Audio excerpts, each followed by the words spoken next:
Every morning as dawn breaks over my quiet suburban street, 5 gleaming cars line up in perfect formation, a sight that, for most, would signal a well-ordered life. But to the HOA, that row of vehicles is nothing more than an obstruction in the driveway. What they never suspect is that behind those cars lies the covert work of a high-level CIA agent. I'm Alex Carter, a dedicated intelligence operative whose life has always been shrouded in secrecy and high-stakes missions. Until recently, my existence blended seamlessly with the everyday rhythms of suburban life. That is, until the day our local HOA, led by the cold and ruthless Mrs. Karen Marini, decided that my 5 vehicles were blocking the driveway. With a swift stroke of bureaucratic power, she had them impounded, claiming that they disrupted the neighborhood's pristine order. As I stood in disbelief, surveying the scene with my heart pounding beneath my tailored suit, I realized this was no ordinary parking violation. It was a calculated abuse of power, an overreach that threatened not only my ability to conduct sensitive operations, but also the rights of every resident subjected to arbitrary fines and seizures. The very order that the HOA prided itself on was about to be dismantled by the truth I was determined to reveal. With a concealed camera in my lapel and my mind racing with countermeasures honed over years of clandestine work, I knew I had to gather every scrap of evidence. Today, I'm going to show you how one rogue HOA decision became the spark for exposing systemic corruption, and how an agency operative hidden in plain sight would turn the tables. In our meticulously maintained suburban neighborhood, every house boasts immaculate lawns and perfectly trimmed hedges, yet behind the veneer of perfection, a tyrannical force was at work, the HOA. At its helm stood Mrs. Karen Marini, a woman with a steely gaze and an iron fist, whose sole mission was to enforce her arbitrary rules without mercy. That fateful morning, I arrived at my driveway to find that my 5 vehicles, each a vital asset for my covert operations, had been towed away. The reason? Blocking the driveway. The explanation, recited in a monotone by an unyielding HOA official, was laughable given the ample space our entrance offered, but the order was absolute. Despite my inner alarm bells, I maintained my calm. My cover as a regular suburbanite was essential. No one could know that I was also a high-level CIA agent with a history of dismantling dangerous networks. I silently recorded the encounter with my hidden device while scanning the faces of curious neighbors. Among them were Mr. Bianchi, a retired gentleman with a keen eye for detail, and Mrs. Verdi, whose whispered discontent about past HOA actions hinted at a deeper, shared grievance. I realized quickly that this wasn't an isolated incident. Karen Marini's obsession with enforcing even the most trivial rules had long tormented the community. As I began gathering initial evidence, a mix of photos, video clips, and a meticulous mental log of every detail, I resolved that the day's events would serve as the catalyst to expose the HOA's systemic corruption. Back in my study, I began analyzing the footage and documents from that morning. Every angle of the tow operation, every curt exchange with the HOA official, and every suspicious glance from Mrs. Marini was scrutinized. My years at the CIA had taught me that even the smallest detail could unravel a vast conspiracy. I discovered that the HOA's cited blockage regulation was a recent addition to the bylaws, one implemented almost overnight and selectively enforced. I reached out via an encrypted line to an old colleague still active in intelligence circles. "Alex," the voice crackled on the other end, "we've been tracking similar abuses in several communities. Prepare your dossier. This could be the tip of a much larger network of corrupt local power." His words confirmed my growing suspicions. The seizure of my vehicles was not an isolated bureaucratic mishap. It was a deliberate move designed to extract money and intimidate residents. Simultaneously, whispers spread throughout the neighborhood. Other residents began recalling fines and arbitrary rule changes that had been levied against them. At a discreet evening meeting held in the backyard of a supportive neighbor, I shared my findings with a small group of brave locals. Their stories of similar harassment, although veiled in fear, provided critical corroboration. I knew that a full-scale investigation was imminent. Every piece of evidence, every inconsistency in the HOA's records would soon paint a picture of systemic abuse. I resolved that I would use my resources, both official and personal, to unmask this tyranny once and for all. While poring over the latest batch of HOA meeting minutes and internal memos, I stumbled upon a document that chilled me. A clause labeled Emergency Enforcement Protocol had been slipped into the bylaws without any proper community vote. This clause granted the HOA near unlimited power to seize assets under exceptional circumstances. What was even more disturbing was the evidence linking its sudden adoption to financial interests, contracts awarded to companies owned by associates of the HOA board. The revelation was stunning. The seizure of my cars was just one element of a far-reaching strategy to harvest fines and boost revenue, targeting residents who dared to question the status quo. I realized that Mrs. Marini had not only abused her power, she had engineered an elaborate scam to funnel money from unsuspecting neighbors. Late that night, as rain pattered against my window, I cross-referenced the dates of the bylaw change with several other inexplicable fines imposed on the community. The pattern was undeniable. The HOA's actions were less about enforcing standards and more about generating profit through intimidation. With this explosive evidence in hand, I prepared to escalate my response, knowing that exposing this hidden agenda would send shockwaves far beyond our quiet street. The next morning, the atmosphere in the neighborhood was charged with whispers and anxious glances. In an impromptu gathering at a local park, several residents, once too timid to oppose the HOA, voiced their frustrations. Mr. Bianchi recounted how his daughter's car had been similarly targeted, while Mrs. Verdi tearfully described a string of fines that had nearly bankrupted her. I discreetly distributed copies of the internal memos and the Emergency Enforcement Protocol clause to trusted neighbors. The initial shock quickly transformed into a determined resolve to fight back. I arranged a series of clandestine meetings to coordinate our next steps, ensuring our actions remained under the radar until we could build a unified front. Despite their fear of retribution, the community's spirit was ignited by the undeniable evidence of corruption. I received messages on secure channels from residents who had begun gathering their own documentation. Their courage and willingness to stand up to an overreaching authority bolstered my resolve. At the same time, I used my CIA training to refine my investigative methods. I set up discreet surveillance around the HOA office and even managed to intercept a cryptic phone call hinting at further secret deals between the HOA board and local contractors. Every new piece of information added another layer to the growing conspiracy, and the stakes for every resident became all the more personal. As our investigation deepened, I discovered unsettling subplots that complicated the picture even further.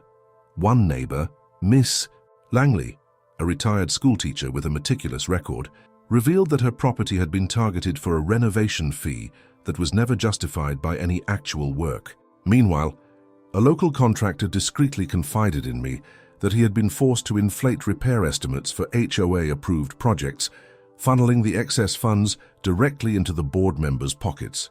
Simultaneously, the HOA's aggressive tactics began to take a toll on the community's morale. Some residents, already financially strained, found themselves on the brink of foreclosure over minor infractions. Rumors spread that dissenters had mysteriously received friendly reminders to cease their complaints, sometimes accompanied by veiled threats. In the midst of this chaos, I realized that the HOA's corruption was interconnected with larger economic interests. A web of backdoor deals, fraudulent fines, and manipulated regulations emerged, linking the board not only to local contractors but to influential figures in the city council. This network of corruption meant that our fight was not merely a local squabble. It was a battle against a system designed to exploit the vulnerable for profit. I began consolidating all these subplots into a comprehensive dossier, knowing that exposing these intertwined interests would be key to dismantling the HOA's oppressive regime once and for all. As the investigation advanced, I found myself entangled in interactions that tested both my professional resolve and personal ethics. During a routine visit to a neighbor's home for additional evidence, I encountered Mr. Rossi, a longtime resident now trembling with anxiety. His story of mounting fines and threats resonated deeply with me, stirring memories of past covert operations where lives hung in the balance due to bureaucratic indifference. In one particularly charged encounter at a community potluck, emotions boiled over when a group of residents confronted a junior HOA official about inconsistencies in the fines. Their anger, mixed with fear of retaliation, painted a poignant picture of a community pushed to its breaking point. I stepped in as a mediator, urging calm while discreetly noting every detail on my secure device. At the same time, The pressure of maintaining my undercover identity began to weigh on me. Each interaction carried the risk of exposure, yet the moral imperative to help my neighbors outweighed any personal risk. In whispered conversations over late-night coffee, residents confessed their deepest fears, that the HOA's overreach might one day extend to more than just parking spaces, maybe even to their very homes. These emotionally charged moments underscored the human cost of corruption. They reminded me that my mission was not only about reclaiming my cars, but about restoring dignity and justice to a community battered by abuse. Late one evening, as tensions reached a fever pitch, I intercepted a confidential call between a board member and an unknown contractor. The conversation hinted at a forthcoming emergency project that would further burden already exploited residents. This wasn't just about towing cars anymore, it was the precursor to an even more draconian crackdown. Within days, the HOA announced an urgent meeting to discuss immediate renovations aimed at improving property values. The meeting, scheduled at odd hours to ensure low attendance, was clearly a tactic to minimize public dissent. I sensed that this was the board's attempt to cover their tracks and distract from the mounting evidence of fraud. At the same time, a respected local journalist began circulating whispers about irregularities in the HOA's financial records. His investigation promised to uncover the full extent of the board's collusion with city officials and shady contractors. The seeds of a major scandal were being sown, and every new revelation added fuel to the fire. As I prepared for the meeting, I coordinated with a few trusted residents to record the proceedings. Hidden microphones and strategically placed cameras would ensure that every word and every incriminating gesture was documented. The stakes had never been higher. It was clear. The battle was now a race against time, and failure was not an option. In the days following the emergency meeting announcement, alliances in the neighborhood began to solidify. I discovered that several residents had already formed informal networks to combat the HOA's tyranny. Miss Langley, the meticulous teacher, teamed up with a retired lawyer, while Mr. Rossi rallied a group of senior citizens determined to protect their homes. Their stories intertwined with my own mission, reinforcing the notion that this was a fight for justice that transcended individual grievances. One evening, I attended a covert gathering at a local community center, where over hushed voices, residents exchanged evidence and strategies. I met Elena, a young mother whose car had been towed on similar pretenses. Her determination to safeguard her family's security added a personal urgency to our collective struggle. Each conversation, every exchange document, wove a tapestry of resistance that spanned generations and backgrounds. Simultaneously, my own double life grew increasingly complex. Balancing the demands of a high-stakes CIA career with the everyday concerns of a suburban neighbor was no easy feat. Yet each smile from a relieved resident and each nod of agreement during our secret meetings reinforced my conviction. The connections I forged that week became the backbone of our strategy, a united front against a corrupt system that had exploited our trust for far too long. I began to compile our findings into a unified report, one that would not only serve as evidence in court, but also empower the community to demand accountability. Our network was growing stronger, and soon, the board's carefully constructed facade would crumble under the weight of the truth. The situation escalated rapidly when a group of residents, emboldened by our growing dossier, organized a protest outside the HOA headquarters. The peaceful demonstration, complete with placards and heartfelt testimonials, was a direct challenge to the board's authority. I was there incognito, recording every moment, each chant, every raised fist, and the palpable unity in the crowd. As tensions mounted, a heated confrontation erupted between a frustrated resident and an inflexible HOA official. Shouts filled the air, and for a brief moment, it seemed as if the entire fabric of the community was tearing apart. The incident, captured on multiple phones, quickly went viral on social media, drawing the attention of local news outlets and even higher-level authorities. Amid the chaos, a trusted informant within the HOA anonymously provided me with the final piece of evidence, a series of emails that detailed not only the fraudulent fines, but also explicit plans to auction off properties under the guise of emergency enforcement. This revelation confirmed that the seizure of my cars was just the beginning of a far more sinister plot. Realizing the enormity of what we had uncovered, I coordinated with my legal and intelligence contacts to secure an emergency injunction. The stakes were now at a critical tipping point, and every moment counted. The community's resilience was about to be put to the ultimate test. With the emergency injunction filed and the evidence mounting, I knew it was time to force the board's hand. At a specially convened HOA meeting, which the board hoped would quell the uprising, I stood before the assembled residents and board members. The room was tense, every eye fixed on me as I began to speak. "Today, we are not just disputing fines or parking violations," I declared, voice steady yet charged with conviction. "We are confronting an abuse of power that has cost our community dearly." I laid out the evidence, the fraudulent emails, the manipulated bylaws, and the video recordings of intimidation tactics. As I spoke, the room's atmosphere shifted from forced compliance to resolute anger. A murmur of approval swept through the crowd as several board members shifted uncomfortably in their seats. Even Mrs. Marini's steely gaze wavered for a split second under the weight of undeniable proof. I then introduced my plan, a call for a complete board review, an independent audit of the HOA's finances, and, most importantly, a vote to reinstate fairness and accountability. The confrontation reached its peak when a prominent resident, emboldened by the evidence, demanded, "How long will we allow this tyranny to continue?" The question hung in the air, igniting a wave of support that drowned out the board's feeble defenses. I made it clear that I was not just fighting for my rights or my vehicles, but for every resident whose home had been targeted by this corrupt regime. With my CIA-honed strategic mindset and the community now united behind me, the board was forced to acknowledge that resistance was no longer futile. As the HOA meeting descended into chaos, every piece of evidence I had accumulated was projected onto a large screen for all to see. The dam of fear that had long stifled our community broke wide open. Residents, emboldened by the truth, began recounting their own stories of harassment and injustice. The collective outcry was deafening. In that charged atmosphere, I revealed a final, explosive detail. The very same emergency enforcement clause that had been used to seize my cars was also being exploited to target several families for auction off their homes. The room fell silent as the gravity of the situation sunk in. It was no longer a matter of petty fines. It was a systematic attack on the very rights of the community. Tears mixed with anger as one elderly resident confessed that her lifelong home was now at risk. I could see determination hardening in the eyes of those who had once cowered in silence.